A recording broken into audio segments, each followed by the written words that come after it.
જય માતાજી, જય હિન્દ। આપણા દેશના વીર જવાન જે ગઈકાલે શહીદ થયા છે સાહેબ, જે એરફોર્સમાં હતા અને જે શહીદ થયા છે, જયદત્તસિંહ પ્રદ્યુમનસિંહ સરવૈયા જે શહીદ થયા છે સાહેબ, હું કહું ને તો દેશ માટે કોઈને કઈ નથી। દેશ માટે કોઈ પણ શહીદ થાય જે પોતાની જીવની આહુતિ દઈને આપણા જે જીવની રક્ષા કરે છે, જે ત્યાં સીમાડે બેઠા બેઠા આપણી રક્ષા કરે છે, એની માટે કોઈને એરફોર્સ ફ્લાઇંગ ઓફિસર ક્લાસ એ રેન્ક ધરાવતા ભાવનગરના 25 વર્ષીય યુવાને ગ્વાલિયર ખાતે ટ્રેનિંગ દરમિયાન તેની હોસ્ટેલ રૂમમાં જ ગળેફાંસો ખાઈ આપઘાત કરી લીધો હોય તેવા સમાચાર મળી રહ્યા છે। તેમના પરિવારજનો દ્વારા તેના મૃતદેહને આજે ભાવનગર ખાતે લાવી અને અંતિમ સંસ્કાર પણ કરવામાં આવ્યા છે। ઇન્ડિયન એરફોર્સમાંથી પરીક્ષા પાસ કરી 1 વર્ષ પહેલા ફ્લાઇંગ ઓફિસર બનેલા જયદત્તસિંહ સરવૈયા, તેમની ઉંમર 25 વર્ષ અને એરફોર્સમાં ટ્રેનિંગ લઈ રહ્યા હતા।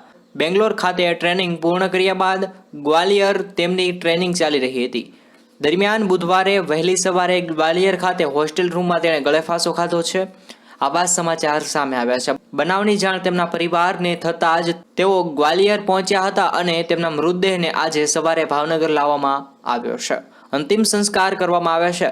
તેની પરીક્ષા પાસ કરી તેઓ એરફોર્સમાં જોડાયા હતા અને વહેલા બેંગ્લોર ટ્રેનિંગ પૂરી કરી અને ગત જાન્યુઆરી માસમાં ભાવનગર ઘરે આવ્યા હતા, જે પછી તેમની ટ્રેનિંગ ગ્વાલિયરમાં ચાલતી હતી અને ત્યાં તેમણે આ પગલું ભર્યું છે। તેમના પિતા ખેતીના વ્યવસાય સાથે જોડાયેલા હતા। આ મામલે કાકા કૃષ્ણદેવસિંહે જણાવ્યું હતું કે તેમના નોકરીના પ્રેશરના લીધે તેણે ડિપ્રેશનમાં આવી અને આવું પગલું ભરી લીધું છે।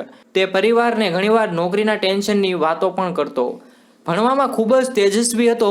તેનો મૃતદેહ અત્યારે ભાવનગર ખાતે લાવવામાં આવ્યો છે। આવી રીતે નોકરીના એક ડિપ્રેશનમાં આવી આવું પગલું ભરી લીધું છે। જ્યારે મિત્રો એમ કહેવાય, હાલની જે પરિસ્થિતિને જોઈ ખૂબ જ દુઃખ થાય છે। ખૂબ જ દુઃખદાયક આ સમાચાર મિત્રો સામે આવ્યા છે। ભગવાન તેમની દિવ્ય આત્માને શાંતિ આપે તેવી સૌ લોકો પ્રાર્થના કરીશું। જરૂરથી કોમેન્ટમાં ઓમ શાંતિ લખજો મિત્રો। જય હિન્દ, જય ભારત, ધન્યવાદ।